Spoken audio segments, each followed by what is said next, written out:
The Five Nights at Freddy's franchise is home to a lot of good characters, a lot of weird characters, and a lot of downright evil characters. But the most mysterious characters by far are the Shadow animatronics. They appear in these games suddenly and disappear just as fast, without leaving a trace. There's not a lot of information on them either, and a lot of the information we do have seems conflicting. All of their iterations feel and look very different, and it almost feels like they're different characters from one game to the next. Today, I will try to grab a hold of all that information and solve what exactly the Shadows are. I'll be using a lot of stuff from the books to explain my first point, because they honestly give us a lot of information. Now, before you say the books aren't canon, I know, but Scott did say we can use the books to fill gaps in our knowledge. And given the fact that these books talk a lot about Remnant and Agony, I think the information we get about them can be used. Now, before I get into the specific animatronics, I'll start by explaining what I think the Shadows in general are. There's a lot of things we don't know about the Shadows, but one thing we are almost certain of is that they are made of Agony. What's Agony, you ask? Well, Agony is very similar to a substance called Remnant, which is essentially a mixture of something intangible, like souls, memories, or emotions, and something tangible, like metal, for example. The Remnant we all know, the one in which the intangible part is a soul, is what allows for people to stick around after death and haunt objects, and is the catalyst for the entire FNaF storyline. Agony is another type of Remnant, in a way.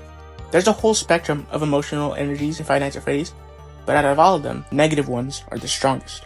When a person experiences any kind of negative emotion, like fear, anger, or pain, that energy can spread and infect items and even places. The mixture of negative emotions, the intangible, and a physical object creates another type of Remnant, Dark Remnant. That's what is known as Agony. Since a person's agony only provides an object their emotion and not their soul, infected items by themselves can't do a whole lot. In the epilogue for the Fazbear Frights book 135 AM, for example, Dr. Taggart, a scientist studying agony, purchases many items infected by agony. He has rocking chairs that rock on their own and dolls that blink, but that's all those items do. So a person's agony can make objects appear haunted, but that's about it. That's not to say agony-infected items are entirely useless by themselves, however. If an item infected with agony were to be used as a sort of battery for anything with intelligence, it would then be supernaturally powered. We see this in the novels, when Henry pours all his grief into Charlie's plush after she dies, and the agony makes it appear haunted. He assumes this means Charlie is possessing it, and places it inside a couple of robots he made to recreate her.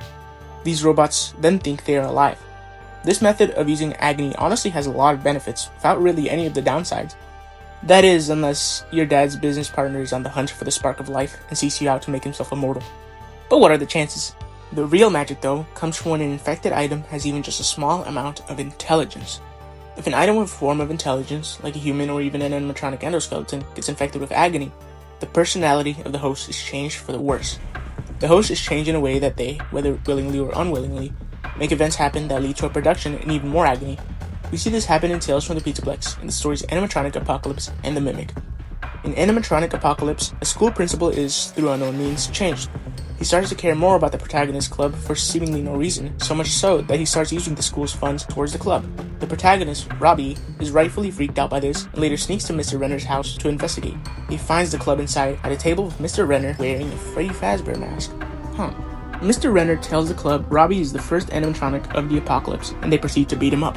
Robbie manages to reach a fire poker and stabs Mr. Renner, sending him running, which seems to sort of wake up the club from their trance, and they all leave. Robbie stays behind to check on Mr. Renner and finds him without his mask, with his face all discolored. He reaches for Robbie and grabs his arm, crushing the bone. Robbie fights through the pain and stabs Mr. Renner again through the eye, this time killing him. His blood isn't normal though, it's all black, and the police at first glance say it's motor oil, it's agony. Mr. Renner, at some point, had been infected with agony. His plan, though not explicitly stated, was to kill or torture the people he'd classify as animatronics and procure their agony, much like Eleanor's plan in Fazbear Frights. It's all very reminiscent of It Chapter 1, if you've seen that. The same thing happens in the story The Mimic. Edwin Murray, as you all know, had a son David who died. The endoskeleton Edwin had created to be friends with David had mimicked David, which sent Edwin spiraling, and he beat and dismantled the Mimic. He poured all his rage, his sadness, his agony into the Mimic, and tore it apart. Edwin disappeared, and a few months later, employees of Fazbear Entertainment entered the warehouse to retrieve the Mimic. It was different though. The Mimic was now painfully murdering anyone who had entered the warehouse. It was creating agony. Now, if you're familiar with Agony, you might have noticed that so far I haven't talked about something else Agony is capable of. I haven't yet talked about Agony creatures. This is because this is a little more speculative on my part. Most people seem to agree Agony by itself is capable of forming a physical entity. I think this is wrong. I think Agony needs a host to create a physical form. When a large amount of Agony infects a host, the personality of it is changed, but only because it's sort of a symbiotic relationship, more specifically, a parasitic relationship. I think Agony latches onto a host with intelligence, takes bits and pieces of that intelligence needed for consciousness, some memories included, changes the personality, and detaches. That detached Agony, with all that intelligence, is then able to stabilize into an entity, a supernatural entity with the sole purpose of gaining more Agony to become stronger. The host, although now supernaturally changed, doesn't have any of the bigger abilities, like teleportation. The host then acts as a conduit for Agony. The Agony the host collects is then transferred to the offshoot. But what about the examples I mentioned before? Did they have offshoots? Well, I'll get to the mimic later, but there's something, or rather someone, I didn't mention in my recap of Animatronic Apocalypse. A student named Sabrina. In the story, she's a student who's new to Robbie's club, and he even says he doesn't really know her well. Despite being new, she wins the election to become the club president right after Mr. Renner starts getting interested. After winning, Robbie starts to notice how off she is. She ignores him completely, and even helps and defends Mr. Renner in his weird little club outings. One of these outings is a group burial, and Robbie notices Sabrina is the only one with her eyes open. When Robbie digs out a kid who'd been buried along with the rest of the club, the kid goes along with Robbie. When they both try to help out another kid though, Sabrina somehow digs herself up, screams at Robbie to get out, and lets out a horrible piercing scream at the top of her lungs that sent fear shivering down his back. Later at Mr. Renner's house, Sabrina is the first one to call out Robbie and the first one to throw a punch at him. Robbie then manages to snap all the kids out of the trance by stabbing Mr. Renner. All the kids but one, Sabrina. Instead of fleeing in horror like the other kids, she walks up to Robbie, calls him a loser, and leaves. After Robbie kills Mr. Renner, Sabrina is said to have completely disappeared. In some way, they were connected. Because she stays calm throughout everything and only freaks out when the plan is in jeopardy, I think Sabrina was an offshoot of Mr. Renner. Mr. Renner may have been the one setting up all the events, but Sabrina was the one who these events were for. So, does the story tell us anything new now that we know what Agony offshoots are? Well, in the story, Sabrina disappears from the school after Mr. Renner is killed, so we could assume the host is not only a conduit for the offshoot, but also an anchor to the real world. When the host dies, the parasite dies. We can add that to what we know. In case you still don't believe me about offshoots, there's actually a few other stories that make clear that offshoots exist. One in particular is a Fazbear Fright story in the flesh. I'll give you all a few seconds to make your Matt related jokes. All done? Anyway, in the Flesh, Matt is a video game developer working on the newest installment in the Five Nights at Freddy's series, Springtrap's Revenge. The fictional VR game is set in a maze with Springtrap as the main enemy. While working on it, Matt is said to have poured all his rage into the game. The game was a repository of all his negative emotions, his agony. Matt gets angry because his own creation keeps killing him, so he punishes the AI by giving it an accelerated time frame so it experiences more in less time. Somehow though, the Springtrap spawns a new Springtrap, a literal offshoot. The new Springtrap kills the old, and spawns another offshoot which kills him. The cycle of offshoots continues for a long time until it suddenly stops. Matt investigates by playing the game and spots a dead Springtrap. He gets closer, but is stopped when he feels a zap that he compares to getting tattooed, an injection of a black substance. And then, as you all know, Matt gets progressively more pregnant until he gives birth via cesarean section to a baby version of Springtrap. It's Matt's offspring. It's his literal offshoot. Now we know Agony offshoots can jump from one host to another. It's not the best Fazbear Fright story, but it is a story, and it fits with my theory. Sorry, I don't make the rules. Or wait, moving on to a much better story, I'll now talk about a Tales from the Pizzaplex story, Tiger Rock. Tiger Rock is essentially the same concept. In this story, a boy named Kai visits the Pizzaplex and plays a VR game. In the game, the titular Tiger Rock shows him around a futuristic Pizzaplex, but since Tiger Rock is a mimic persona, it starts trying to harm Kai. This goes on for a while, even making Kai think he's escaped, but in actuality, he's still in the VR game. All the while, he's caused pain and agony by Tiger Rock. When he does escape, as confirmed by another story, he goes back home. Before going to sleep, he sees an owl outside he thinks is Tiger Rock, when the actual Tiger Rock appears and rips his arms off, killing him. I think you can already guess what I think the physical Tiger Rock is. That's right, Kai's offshoot from the agony caused by the game. If you're wondering when Kai's agony got transferred back to him from the game, there's a description of how Kai feels when escaping the game. Kai, upon trying to walk out, feels like everything around him clung to him. And when he leaves, a gel-like sensation slithered along his arms. I believe that was the agony attaching to him, which then leads to the offshoot. Both Baby Springtrap and Tiger Rock being agony offshoots would explain why we don't see a Springtrap or Tiger Rock running around after the stories.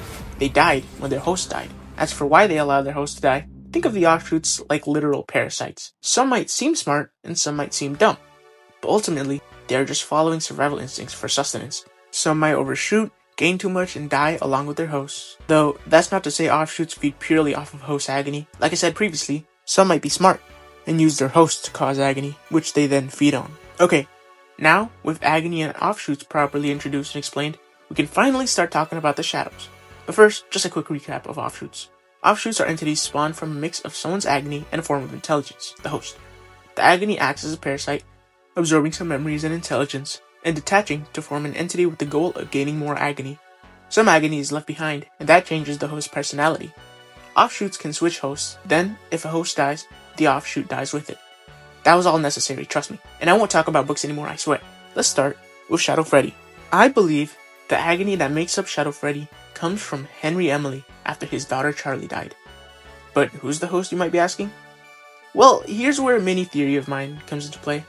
I think Henry witnessed Charlie die. And no, this isn't some inane theory in which Henry did it or helped William. I think Henry sucks, but he's not that bad. Rather, I believe Henry was inside the pizzeria. More specifically, in the Fredbear Springlock suit. That is what the Take Cake minigame in FNaF 2 was trying to show us. Shadow Freddy is associated with both Henry and Cake Bear. We see this in the introduction to FFPS and in Lefty. Henry being Cake Bear fits timeline-wise, since the Springlocks would still be in use at this time. One guy also talks about the animatronics moving around like this is the first time they'd be able to do this. So before, there'd be no way for Freddy to be doing what he does and Take Cake. This would also explain why Cake Bear starts to slow down once Charlie is being killed. That's Henry realizing what's going on, but not being able to do anything.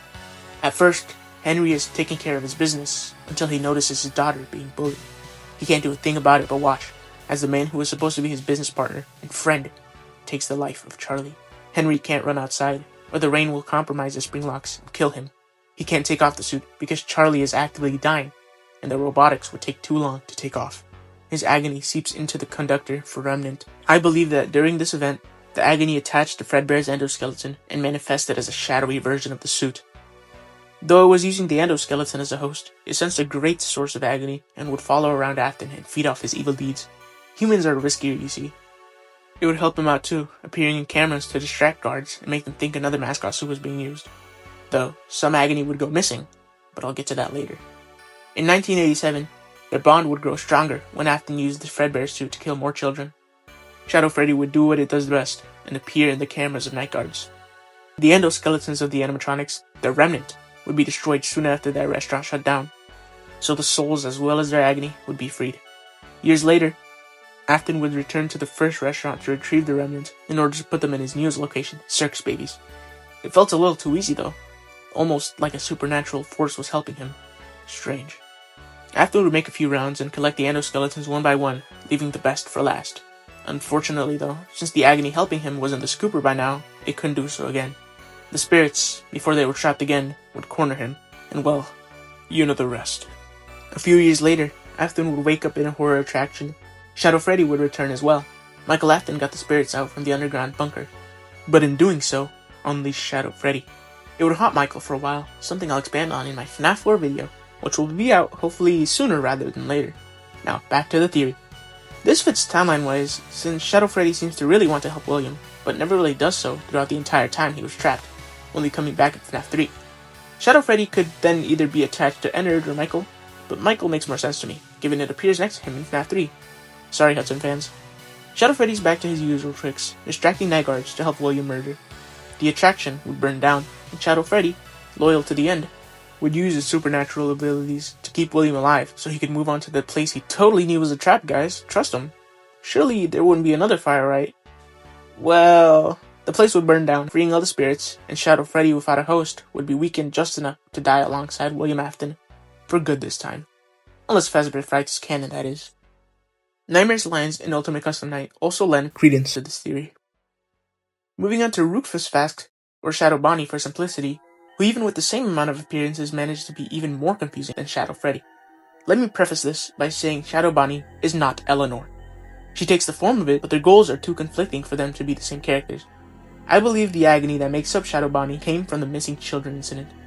That agony should have been Shadow Freddy's, but since there was so much of it from many sources, there was enough for an offshoot. The Agony wouldn't be in the separate endoskeletons, but there's one thing the children had in common. They were all killed by the Yellow Rabbit. That's right, I believe the Agony from the kids attached to Spring Bonnie's endoskeleton and the offshoot took its form. However, since the excess Agony of the MCI was tapped out by Shadow Freddy, Shadow Bonnie went for the next best source, William Afton. It would do this by assisting the dead kids. This would also deprive its rival of a source of Agony. Even in a weird shadowy form, the representations of Spring Bonnie and Fredbear are sworn enemies. In 1987, Shadow Bonnie would follow the intentions of the dead kids and horrifically kill Night Guards, draining them of their soul in agony. Well, it would have done that if the Night Guards weren't the player characters. Though, even without killing, there was still a little bit of fear to create agony. Not a lot, but just enough to stave off Shadow Bonnie's hunger. It would ultimately fail to help the kids though, and William would get away with killing more. Years later, Afton would return to the first location for Remnant. He made a few rounds to collect the endoskeletons and save the best for last, the host of Shadow Bonnie. The spirits would corner William, and Shadow Bonnie would see an opportunity. Afton gets spring-locked and trapped for years, providing Shadow Bonnie with a direct and steady source of agony for a long time. Years after that, Afton would get taken to an attraction and hunt for more victims. Though unsuccessful, Afton is freed from the attraction, but here's where Shadow Bonnie's problem starts. Should Afton just die now, so he can't cause any more death? But since Shadow Bonnie's host and Afton are intertwined, there's no way, at least not one that Shadow Bonnie can see, that wouldn't kill it too. Shadow Freddy faces a problem too. It can't kill its rival, because Afton and it are trapped together and they would both die. But keeping Afton alive would make Shadow Bonnie stronger. They were now at a stalemate. To be, or not to be. Afton was the wild card, though he didn't know. Being an expert in robotics, Afton managed to pry off the endoskeleton and leave it behind, entering a new costume. This explains why Afton has a new suit, one without an endoskeleton. In the middle of it though, Shadow Bonnie had grown strong enough to take away the MCI's agony from Shadow Freddy and weaken it. That's what we see in the secret parts of the minigames in FNaF 3, which I'll talk about later. Shadow Bonnie having the memories of Spring Bonnie's endoskeleton would explain why the Fredbear stage is in the minigames too, and why the literal shadows Fredbear and Spring Bonnie are in the FNaF 4 minigames. It represents that they would be here too, in memory. This would explain why we don't really see Shadow Freddy in FFPS besides the starting minigame. It's too weak to do anything now. And much like his origins, Shadow Freddy can't do anything but watch as his host dies as well as Afton. Shadow Bonnie's host, on the other hand, wasn't there. Shadow Bonnie is still alive. Or as alive as an Agony offshoot can be, I guess. It goes after people like William who collect Remnant for their own use. It's why there are Shadow Bonnie cutouts in Security Breach. Shadow Bonnie is still in play, watching and waiting from the shadows. And then there was one, Nightmarion. Nightmarion is a pretty weird case. It was originally not canon when it was added in FNaF 4, but was then made canon through UCN and Help Wanted onwards. I think this was a case of the character it was supposed to represent not existing at the time, or at least it wouldn't make sense to represent this character in this game. With that being said, I think Nightmarion was made up of the agony from Edwin Murray beating up the Mimic and pouring all his rage into it. That agony then fed off all the pain and fear the Mimic caused. I mean, it's the first sentient AI timeline-wise. Why not add on to that and give it an agony offshoot? Besides that, the Mimic is deeply associated with Nightmarion. There's plushies of it all over the Pizzaplex and Security Breach. And in Secret of the Mimic, Jackie starts to look a lot like Nightmarion, and her jumpscare sound actually has Nightmarion's jumpscare within it.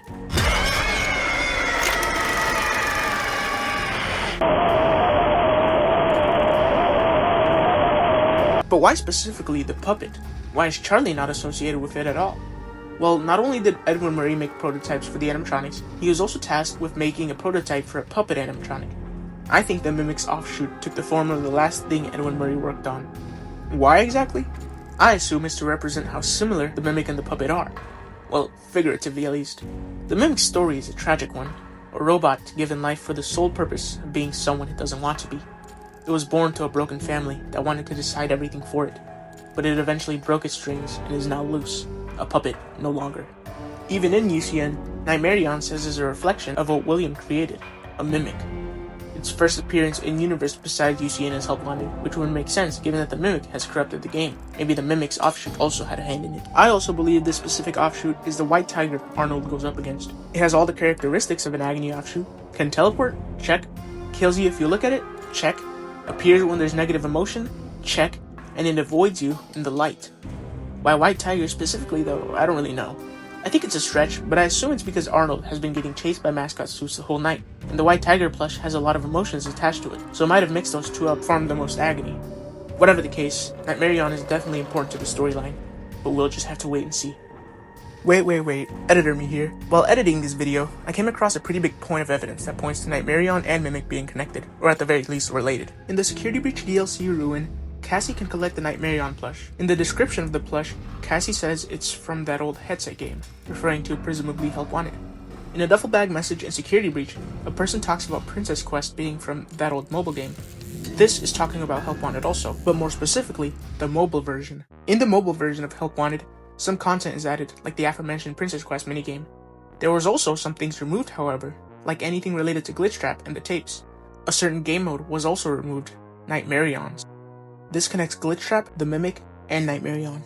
The mobile game is also different from the regular Help Wanted version in that this edition is the one that was released to the public in Universe. The original Help Wanted in Universe was just the beta test version Vanessa had. The mobile version, like I said before, had everything related to Glitchtrap removed. This was after Vanessa had already been taken over by him. In Universe, the VR version had a lot of issues, both funding-wise and technologically. A certain glitchy bunny was ruining everything.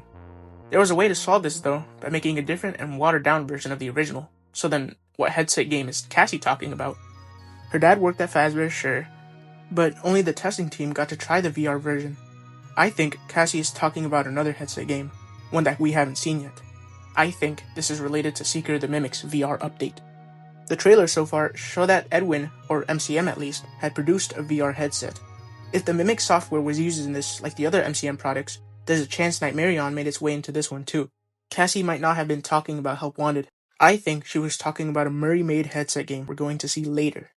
Alright, back to you, original me. And now for a few miscellaneous shadows. These shadows only appear once, so naturally we don't know a lot. Since this is a video about shadows though, I figure I'll at least try to solve them with everything we've solved today. I'll start with Zor, XOR, or Shadow DD from Ultimate Custom Night. Given that Zor is clearly assisting in hurting Afton, and the names are kinda similar, I think Zor is Shadow Bonnie still haunting Afton. Zor, much like regular DD, can spawn in 6 animatronics. Unlike DD, Zor spawns in all of them, one of them actually being Shadow Bonnie. I think the amount she can spawn being 6 is a representation of the agony within Shadow Bonnie. 6 kids are associated with the MCI, and as we've established, Shadow Bonnie comes from the MCI's agony. The next ones are all bunched together, as they're all in FNaF 3 and related to Happiest Day. There's 1 Shadow Puppet, 3 Shadow Balloon Boys, and 4 Shadow Cupcakes. Much like Zor's case, I assume these are meant to represent the dead kids, with the addition of the puppet since that piece of agony is within Shadow Freddy.